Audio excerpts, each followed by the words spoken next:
मेरा दिल तड़प कर रह जाता है, मगर होंठों पर दो लफ्ज नहीं आते कि अम्माद, अम्माद मैं ही तुम्हारा बदनसीब बाप हूँ।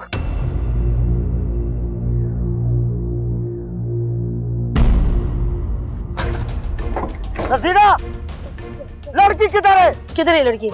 अम्मी ने तो साफ साफ कह दिया कि पैसों का इंतजाम नहीं हुआ ना, घर बेच देंगे। सब्र करो अम्मा, ये सब तो अल्लाह की मर्जी होती है। इससे मेरी मानो तो तुम मेरे साथ गांव चलो कुछ दिन के लिए, शायद कुछ चेंज मिले तुम्हें। हाँ तुम ठीक कह रहे हो। साईं पैसे कुछ ज्यादा पता तो चले कितने ज्यादा है। 3 लाख रुपए से। 3 लाख?